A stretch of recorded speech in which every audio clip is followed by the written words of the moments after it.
everyone. Welcome to the Living Process YouTube channel for Pattern a Day. I'm David Getson, and today, as always, we're going bit by bit through Christopher Alexander and Team's A Pattern language, where rules of thumb of architecture are applied into adaptive solutions for solving problems in architecture and the built environment.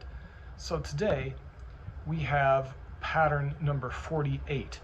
Housing in between. This is not the so-called missing middle, a certain scale of housing. This has to do more with where housing is placed, how zoning is done.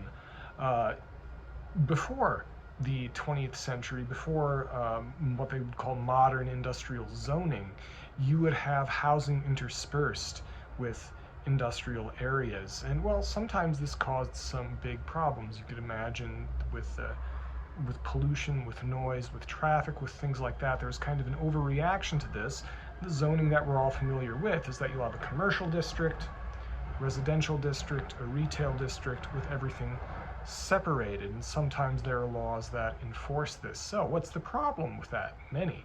But one of them is, stating the problem, they say, wherever there is a sharp separation between residential and non-residential parts of town, the non-residential areas will quickly turn into slums.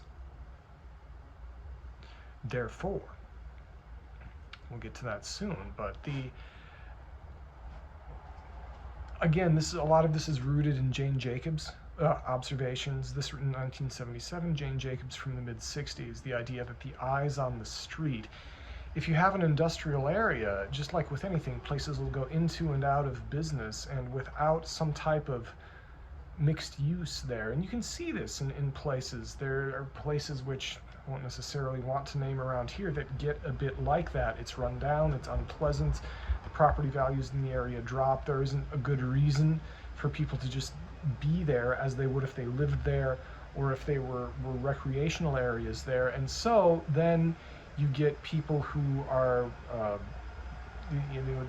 people who are vagrants and criminals go where they're confident that no one is going to be bothering them or looking for them.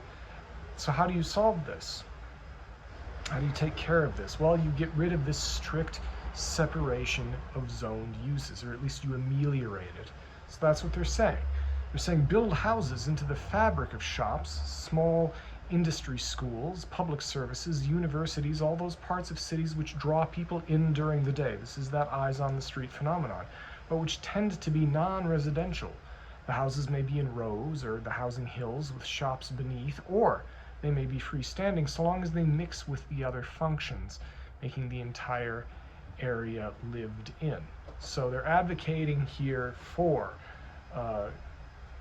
getting rid of, or at least ameliorating, the strict nature of zoning that we've had. And from time to time you have seen this happen. Some of this is a good thing to do, and one can understand that a lot of the zoning had to do with a top-down restriction of what would have been a more natural market-based approach to housing. With some of the stuff in coming out of the 90s and after, a lot of the urban revitalization stuff was allowing housing to be built in these older industrial areas. And it turned out in places like Brooklyn, in places like Chicago, Hoboken, New Jersey, a lot of people ended up wanting to live in these places once people put some investment into them and fixed them up. And even you could say it went too far sometimes if you call it gentrified and if you thought it got too expensive. But that just goes to show that there is such high demand for this type of industrial refit.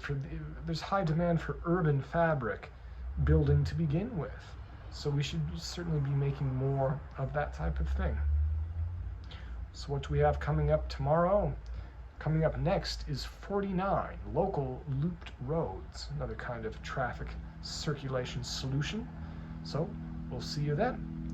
Remember, like, share, and subscribe if you find all of this stuff interesting. Comment below if you have any thoughts, and thank you for listening.